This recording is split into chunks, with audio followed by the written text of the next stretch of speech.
Hello दोस्तों, good morning. God bless you, get success in your life. ठीक है, तो हम बात करते हैं साइंस के सेशन की। ठीक है, तो साइंस में हमने पिछले सेशन में क्या पढ़ा था। मैंने आपको साइंस में के आहार टॉपिक पढ़ाना स्टार्ट किया था। तो आहार में बताए थे कि कौन कौन से तत्व होते हैं, आहार में कौन कौन से पोषक तत्व होते हैं और उनके बारे में। प्रोटीन था, उसके बारे में हमने क्या चर्चा कर ली थी। तो आज हम क्या है मोस्टली जो है वसा के बारे में क्या है चर्चा करेंगे। वसा किसे कहते हैं और यह शरीर के लिए कितनी आवश्यक होती है। तो मैंने पिछले सेशन में बताया था कि आहार में क्या है दो प्रकार के पोषक तत्व पाए जाते हैं। एक तो क्या है शुष्क मात्रिक होते हैं, एक क्या है बहुल मात्रिक होते हैं। यानी एक की ज़्यादा जरूरत होती है, एक की क्या है कम होती है। तो हमने क्या है बहुल मात्रिक यानी बल्क मेजर जो पोषक तत्व थे उनके बारे में पढ़ा था। ये कौन कौन से हैं हमारे। प्रोटीन है, वसा है, कार्बोहाइड्रेट है। और सूक्ष्म मात्रिक की बात करते हैं, खनिज लवण है, जल है और कौन से हैं विटामिन है। इनके बारे में क्या हमने एक एक बारे में क्या है चर्चा करनी थी। ठीक है, तो हम क्या है इसके प्रोटीन के बारे में हमने चर्चा कर ली थी कि प्रोटीन जो है वो शरीर को कितना चाहिए और कितनी आवश्यकता होती है। शरीर की पुनरावृत्ति शक्ति के लिए सर्वाधिक कौन सा प्रोटीन आवश्यक है। ठीक है, इसके बारे में हमने देख लिया। तो आज हम चर्चा करेंगे वसा है। ठीक है, तो वसा है, वसा हमें वैसे तो पता है कि एक तेलीय वस्तु होती है। तेलीय पदार्थों में ज़्यादा क्या देखने को मिलती है, वसा जो है वो देखने को मिलती है। ठीक है, तो वसा के जो मान है, वसा की जो है वसा में ऊर्जा जो होती है वो कार्बोहाइड्रेट प्रोटीन दोनों से भी क्या है ज़्यादा होती है। ये कार्बोहाइड्रेट से कितनी 2 गुना से भी क्या है ज़्यादा जो है वसा में ऊर्जा देखने को मिलती है। ठीक है, तो जैसे हमने देखा होगा कि हम थोड़ा सा ही घी खा लेते हैं तो हमें क्या बहुत ज़्यादा एनर्जी महसूस करते हैं। मांसपेशियों के लिए, ठीक है, मांसपेशियों के लिए तो क्या है ज़्यादा मांसपेशियाँ तीव्र स्टार्ट करने के लिए तो कौन सा लिया जाता है, प्रोटीन लेते हैं। अगर हम बात करते हैं अनशन या भूख हड़ताल पर कोई व्यक्ति बैठा हो, अनशन पर हो, ठीक है, या किसी को कई दिनों से भोजन नहीं मिला हो तो जैसे उसको वसा देते हैं तो उसको वह तुरंत एनर्जी क्या है महसूस करता है। तो वसा क्या है ऊर्जा का सबसे शक्तिशाली स्रोत कौन सा है, वसा है। तो वसा बनी किसकी होती है, हमने पढ़ा था कि प्रोटीन तो है कौन से बना है, यानी कार्बन, हाइड्रोजन, ऑक्सीजन और क्या नाइट्रोजन से मिलकर बना है। जबकि वसा की अगर हम बात करते हैं तो यह क्या केवल और केवल कार्बन, हाइड्रोजन और ऑक्सीजन से बना है। इसमें नाइट्रोजन नहीं है, इसमें क्या है नाइट्रोजन नहीं है। तो वसा जो है वो कार्बन, हाइड्रोजन, ऑक्सीजन 3 ही तत्वों से मिलकर जो क्या है बना है। और इसमें ऊर्जा क्या सर्वाधिक होती है, वसा में सर्वाधिक ऊर्जा देखने को मिलती है। वसा जो है उसमें कैसे होती है, ऊर्जा जो है कैसी होती है, सर्वाधिक होती है। कार्बोहाइड्रेट जो है उसमें ऊर्जा तो होती है लेकिन क्या है वसा में उसकी कार्बोहाइड्रेट में जितनी ऊर्जा होती है उसके दुगनी होती है। कार्बोहाइड्रेट अगर 1 ग्राम खाते हैं तो हमें क्या वसा केवल और केवल क्या है उसकी आधी ही खाने की जरूरत होती है। ठीक है, उसमें उतनी एनर्जी प्राप्त कार्बोहाइड्रेट के समान एनर्जी हम प्राप्त कर लेते हैं। ठीक है, वसा का जो कैलोरी मान है, ठीक है, वो किसके समान होता है, वो किसी के समान नहीं होता है। वसा का जो कैलोरी मान है वो कार्बोहाइड्रेट और प्रोटीन दोनों से क्या है ज़्यादा होता है। यानी वसा का जो कैलोरी मान है वो कितना है, उन दोनों से क्या है ज़्यादा देखने को मिलता है। कोई व्यक्ति है भूख हड़ताल पर है, कहीं पर है, उपवास पर है, अनशन पर है, तो उसे क्या है वसा दी जाती है। ठीक है, वसा देती है तुरंत ऊर्जा का अनुभव करता है। ठीक है, वसा के स्रोत हम जानते हैं घी है, दूध है, मक्खन है। इनसे क्या है जो तेलीय पदार्थ है उनमें क्या है जो वसा क्या है सर्वाधिक देखने को मिलती है। ठीक है, वसा का जल में, अगर वसा को क्या जल में मिलाएंगे तो इसे विलयन को क्या कहते हैं, लाइपेज का कहा जाता है। ठीक है, वसा का जलीय मिलयन किस प्रकार का कहलाता है, लाइपेज है। ठीक है, लाइपेज यानी घुल जाता है, लाइपेज मतलब घुल जाता है। लाइपेज गिलसुरोल होता है, एक तो क्या है गिलसुरोल होता है और एक क्या वसीय अमल होगा। इसमें क्या वसीय अमल होता है, इसका सूत्र होता है वो आगे देखेंगे। ठीक है, वसीय अमल प्लस गिलसुरोल क्या बनता है, लाइपेज बनता है। यानी क्या है वसा उसमें क्या घुल जाती है। कभी हमने देखा होगा कि अपने कपड़ों पर अगर तेलीय पदार्थ गिर जाता है तो वह उतरता नहीं है जल्दी से। ठीक है, क्यों, वह किस प्रकार का वसीय अमल बन जाता है, उसका मिश्रण एक वसीय अमल और गिलसुरोल दोनों मिलकर क्या है लाइपेज बनाते हैं, यानी चिपक जाता है जो आसानी से नहीं निकलता है। बीएमआई एक सूचक होता है। ठीक है, बीएमआई क्या है, एक सूचक होता है। वसा का सूचक क्या है, बीएमआई है, जिसे मोटापे का सूचक भी कहा जाता है। अगर कोई व्यक्ति मोटा है तो वह अपना देखना चाहिए वह कितना मोटा है। ठीक है, तो उसको लेकर एक सूत्र दिया जाता है जिसमें क्या है एक तो क्या है व्यक्ति का जो क्या है भार है, व्यक्ति का भार है उसको डिवाइड करेंगे उसकी जो ऊंचाई है उसके स्क्वायर से। ठीक है, उसकी ऊंचाई है उसके क्या है 2 गुना से उसको क्या है भाग दे देते हैं, उसका बीएमआई सूचक बन जाता है। ठीक है, व्यक्ति का जितना बीएमआई सूचक अगर वो है तो ठीक है, अगर उससे ज़्यादा या कम है तो क्या है उसको चेंज करना होता है। ठीक है। तो जैसे कोई व्यक्ति 70 किलो का है, कोई क्या है व्यक्ति 70 किलो का है और उसकी हाइट कितनी है 5 फुट है, तो उसको किस प्रकार निकालेंगे, तो उसका भार कितना है 70 किलो है और नीचे क्या है 5 का स्क्वायर कर दें, यानी 25 को 70 को 25 से क्या है डिवाइड करेंगे, ठीक है। तो ये क्या 2 पॉइंट समथिंग आ जाएगा, ठीक है। इसका बायोलॉजिकल वैल्यू है BMI जो है वो कितनी निकल कर आती है, अगर वो उसके लिस्ट के अनुसार से है तो ठीक है वो मोटा नहीं है, अगर उसके लिस्ट के हिसाब से है तो वो क्या है मोटा है, ठीक है। इस प्रकार हमने यही देखा है और यही लिखा हुआ है कि वसा जो है वो किससे बनी होती है, कार्बन, हाइड्रोजन, ऑक्सीजन की बनी होती है। इसमें 3 तत्व होते हैं, कार्बन होता है, हाइड्रोजन और क्या ऑक्सीजन होते हैं, इनके मध्य में क्या बंध होते हैं, जिसे संतृप्त या असंतृप्त बंध कहा जाता है, उसके बारे में चर्चा करेंगे हम। दूसरा, वसा में सर्वाधिक ऊर्जा पाई जाती है, कार्बोहाइड्रेट की दुगनी से ज़्यादा जो है ऊर्जा है वो वसा में देखने को मिलती है। वसा का कैलोरी मान सर्वाधिक होता है, हमने पता है कि वसा का ज़्यादा मान क्या है इन दोनों से ज़्यादा होता है। भूख हड़ताल, अनशन, उपवास के समय ऊर्जा का स्रोत कौन सा है, मुख्यतः क्या है वसा ही है। वसा के स्रोत कौन से, घी, तेल, मक्खन और जो भी क्या चिकने पदार्थ है वो इसमें आ जाएंगे। वसा का जलीय विलयन लाइपेज कहलाता है, ठीक है। क्या कहलाता है, लाइपेज, यानी चिपक गया, पेज हो गया, लाई माने लाई ऊपर गिरा और पेज हो गया यानी चिपक गया, तो ये क्या वसीय अम्ल प्लस गिल स्रोत दोनों का संयुक्त मिश्रण है जिसे लाइपेज कहा जाता है। BMI शरीर का क्या है, द्रव्यमान सूचक है, द्रव्यमान यानी कि मोटापे का सूचक है, यानी शरीर का भार कितना है और उसका क्या है, क्या उसकी वैल्यू है, तो इस सूत्र से क्या है हम निकाल सकते हैं, ठीक है। अब क्या है, जो वसीय अम्ल है वो कितने प्रकार के होते हैं, 2 प्रकार के हैं, इसके यहाँ तक तो आपको समझ में आएगा।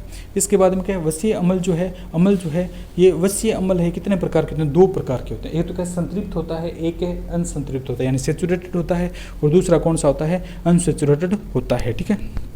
तो इसके बारे में हम क्या है अब डिस्कस करेंगे कि कौन सा संतृप्त है और कौन सा क्या है असंतृप्त है, यानी कौन सा व्यक्ति के लिए वसा ज़्यादा खतरनाक है और कौन सा क्या है व्यक्ति के खाने के लिए क्या जो वसा है वो सही है, ठीक है। तो वसीय अम्ल है जो मोस्टली कितने प्रकार के होते हैं, 2 है। कितने प्रकार के होते हैं, 2 है। एक तो संतृप्त है और दूसरा कौन सा है, असंतृप्त है। एक को सेचुरेटेड कहा जाता है और एक को क्या कहा जाता है, अनसेचुरेटेड कहा जाता है।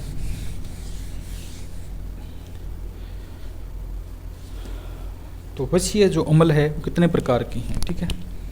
वसा में क्या है, इसी को मना लेते हैं हम, क्या कहलाते हैं, वसीय अम्ल। ये क्या है, 2 प्रकार के होते हैं। कितने प्रकार के होते हैं, 2 प्रकार के। ये तो क्या है, संतृप्त याद आएगा, ठीक है, संतृप्त है। और एक कौन सा है, असंतृप्त है, असंतृप्त, अनसेचुरेटेड, SATURATED, अनसेचुरेटेड। एक कौन सा होता है, सेचुरेटेड,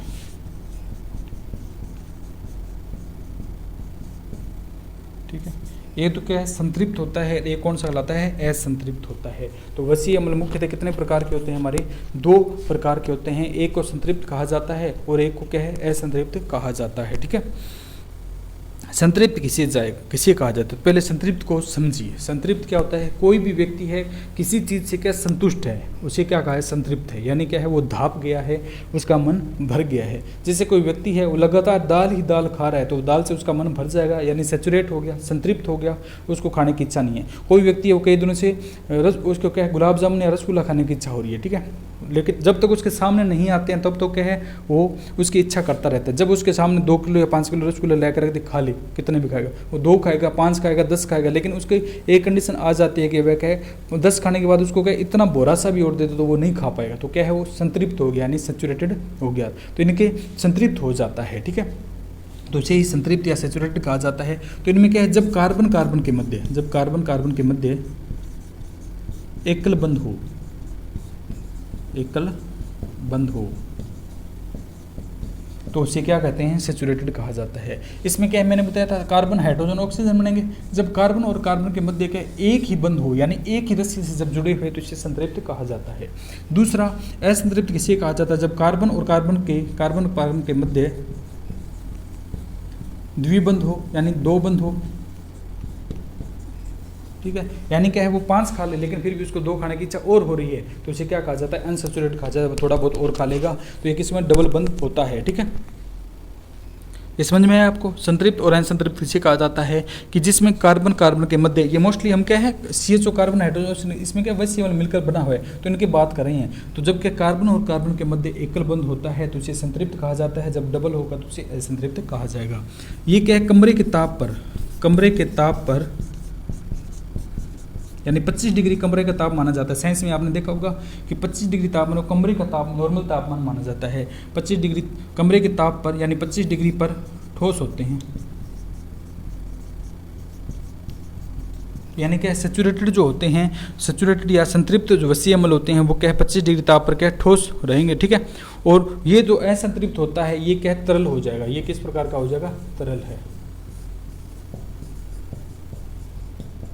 कि ये क्वेश्चन पूछते हैं कि कितने तापमान पर संतृप्त क्या है ठोस में रहेगा, कितने पे असंतृप्त क्या है तरल में रहेगा। तो ये तो क्या है, इसके मध्य सिंगल बॉन्ड है, तो ये क्या है एकल बंध होता है, इनमें डबल बंध होता है। ये कमरे के ताप पर यानी 25 डिग्री तापमान पर क्या है ठोस रहता है। और इसकी असंतृप्त की बात करते हैं तो ये किस प्रकार का रहता है, तरल रहता है, ठीक है।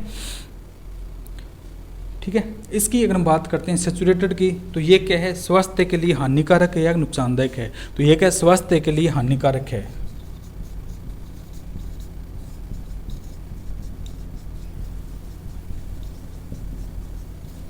ये क्या लाभदायक है।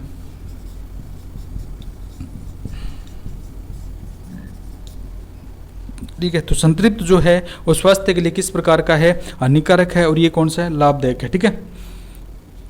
इसका जो मेल्टिंग पॉइंट है, इसका क्या है मेल्टिंग पॉइंट है, वो गलनांक जो है वो किस प्रकार का है, उच्च है, ठीक है। मेल्टिंग पॉइंट मतलब गलनांक जो है, गलनांक उच्च होता है। इसका गलनांक क्या है, न्यून होता है, गलनांक न्यून है। क्यों, क्योंकि ये ठोस में है तो इसको ज़्यादा हीट देनी पड़ेगी। जब ये मेल्टिंग पॉइंट में आएगा पिघलेगा, लेकिन ये क्या है तरल अवस्था में है तो इसको क्या थोड़ा सा तापमान देती है पिघल जाएगा, ठीक है। इसलिए क्या स्वास्थ्य के लिए लाभदायक है और वो क्या हानिकारक है, ठीक है। इसके स्रोत की अगर हम बात करते हैं, संतृप्त सैचुरेटेड स्रोत की अगर बात करते हैं तो साबुन है, अपमार्जक है, हमने देखा होगा साबुन अपमार्जन है। इनके मध्य में गिल्सरोल और इनके मध्य में क्या है एक सैचुरेटेड बॉन्ड बनता है जिससे ये बनते हैं, ठीक है। ओके, तो इसमें क्या है साबुन हो गया, अपमार्जक साबुन है, घी है साबुन, नारियल का तेल, जीव जंतुओं का तेल, ठीक है। ये क्या संतृप्त की श्रेणी में आता है, यानी ज़्यादा ये शक्तिशाली होते हैं। और दूसरी अगर हम बात करते हैं जिनके बीच में होता है तो ये कम होते हैं, ठीक है। इसमें कौन सा आता है, जो मछली का तेल है, मछली का वो तेल है, और वनस्पति के तेल है जो हम काम में लेते हैं वो कौन से हैं, वो शरीर के लिए सही होते हैं और असंतृप्त होते हैं। मछली तेल और वनस्पति तेल है, ये अनसैचुरेटेड श्रेणी में आते हैं, हमारे स्वास्थ्य के लिए क्या लाभदायक होते हैं, जबकि ये क्या है नुकसानदायक होते हैं, ठीक है। यहाँ तक समझ में आया कि वैसे अम्ल दो प्रकार के होते हैं, एक में क्या डबल बॉन्ड होता है, एक में क्या सिंगल बॉन्ड होता है। डबल बॉन्ड होता है वो शरीर के लिए अच्छे होते हैं और सिंगल बॉन्ड वाले के शरीर के लिए खतरनाक होते हैं, ठीक है। इसके बाद में एक प्रश्न पूछा जाता है कि कौन सा अम्ल जो है, कौन सा अम्ल वसीय अम्ल है वो शरीर के लिए लाभदायक होता है। तो एक अम्ल है उसका नाम क्या है, उस वो शरीर के लिए कौन सा लिनोलीक है, ठीक है। कौन सा कहलाता है, लिनोलीक अम्ल है, जो क्या है हमारे हृदय के लिए क्या है लाभदायक है, ठीक है। उसको हमारे शरीर के लिए क्या है बहुत ही स्फूर्तिपूर्वक माना जाता है, यानी हृदय के लिए बहुत ही अच्छा होता है, ठीक है। और शरीर में क्या है हृदय के लिए अच्छा होता है, मानसिक स्वास्थ्य दिमाग के लिए ज़्यादा कार्य करता है। ये मुख्यतः अलसी, जो अलसी का तेल है या अलसी के बीज है उनमें पाया जाता है, ठीक है। तो ये लिखने की जरूरत नहीं है वैसे तो, लिनोलीक।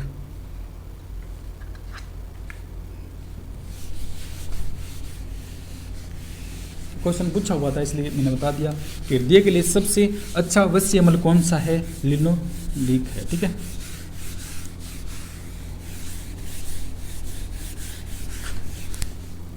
देख लेते हैं लिनोलीक अम्ल, लिनोलिक एसिड, यह हृदय व मस्तिष्क के लिए उपयोगी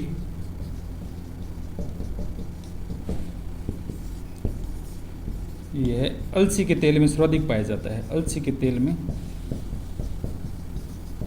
सर्वाधिक विद्यमान।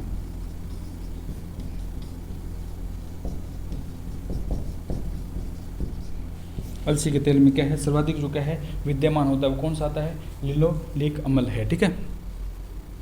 ये कौन सा है, पाम ऑयल के समान होता है। किस प्रकार होता है, ये जो क्या पाम ऑयल है उसके क्या समान है। बस इसमें इतना ही ध्यान रखना कि हृदय के लिए कौन सा है, ये है, और मस्तिष्क के लिए सर्वाधिक उपयोगी कौन सा है, ये आता है। ठीक है, अब क्या है, एक प्रक्रिया होती है जिसमें कि घी बनता है। एक प्रक्रिया होती है जिससे क्या है, घी बनता है। हमने नाम सुना होगा डालडा या गगन घी। ठीक है, डालडा या क्या कहलाता है, गगन घी है। वो किससे बनता है, ठीक है, तो उसमें दूध कहाँ से आएगा, दूध तो उसमें होता नहीं है। तो क्या है, जब प्राकृतिक वनस्पति तेलों से घी बनाते हैं तो इस निर्माण को क्या कहा जाता है, हाइड्रोजन कहा जाता है। जैसे गगन घी है वो किस प्रक्रिया द्वारा बना है, हाइड्रोजनीकरण क्रिया द्वारा बनता है। जब वनस्पति तेलों के द्वारा घी का निर्माण किया जाता है तो उस प्रक्रिया को क्या कहते हैं, हाइड्रोजनीकरण कहते हैं। ठीक है, तो घी बनाने के लिए कौन सी गैस में काम लेते हैं, तो हाइड्रोजन प्रक्रिया करेंगे तो हाइड्रोजन गैस काम में लेते हैं। ठीक है, दूसरा पॉइंट कौन सा आता है, घी बनाने के लिए कौन सी गैस है वो काम में लेते हैं, तो कौन सी आती है, हाइड्रोजनीकरण है। ठीक है, तो इसमें क्या है, उत्प्रेरक के रूप में कौन सा लेते हैं, निकल जो है वो उत्प्रेरक के रूप में लेते हैं। ठीक है, तो ये थोड़ा सा देख लेते हैं कि जो वनस्पति घी से, वनस्पति तेल से घी बनाने की प्रक्रिया, घी बनाने की प्रक्रिया हाइड्रोजनीकरण, हाइड्रोजनीकरण है, ठीक है। और इस प्रक्रिया में यानी घी बनाने में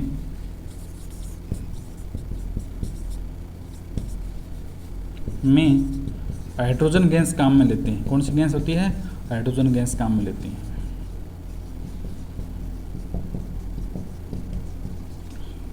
और क्या है, निकल जो है वो कैटलिस्ट के रूप में काम लेते हैं। निकल को उत्प्रेरक के रूप में लेते हैं। ठीक है, तो निकल को क्या है, उत्प्रेरक के रूप में क्या है, काम लेते हैं। ठीक है, तो ये प्रक्रिया थी कि वनस्पति तेल है वो किसके द्वारा बनाया जाता है और कौन कौन सी इसमें क्या है आती है। ठीक है, संतृप्त और असंतृप्त के बारे में हमने पढ़ लिया था कि जिसमें क्या है डबल बॉन्ड होता है वो असंतृप्त होता है, जिसमें सिंगल होता है वो क्या है, संतृप्त होता है। ठीक है, तो इस प्रकार ये क्या थी, वसा थी। वसा के बारे में मुख्य मुख्य बातें थी। ठीक है, एक कौन सा आता है, असंतृप्त विषीय अम्ल भी आता है। ठीक है, असंतृप्त विषीय अम्ल किसमें होता है, एक सिस और ट्रांसफॉर्म आप जानते होंगे, वैसे तो जरूरत नहीं है लेकिन थोड़ा सा बता दें, थोड़ा सा क्या है इसके बारे में चर्चा कर ही लेते हैं। फिर क्या है, हमारा जो वसा है वो कंप्लीट हो जाएगा। ठीक है, वसा के स्रोत तो आपको पता ही है, जो चिकने पदार्थ है उसमें आते हैं। ठीक है, असंतृप्त आधा आएगा। ठीक है, असंतृप्त वसीय अम्ल ये कितने प्रकार के होते हैं, असंतृप्त की बात करते हैं। अनसैचुरेटेड जो फैटी एसिड होते हैं उनके बारे में बात करते हैं। तो इसमें क्या है, दो प्रकार की फॉर्म बनती है। साइंस के स्टूडेंट उनको तो पता होगा, एक तो क्या सिस बनती है, एक क्या ट्रांसफॉर्म बनती है। एक तो क्या बनती है, सिस फॉर्म, ट्रांसफॉर्म,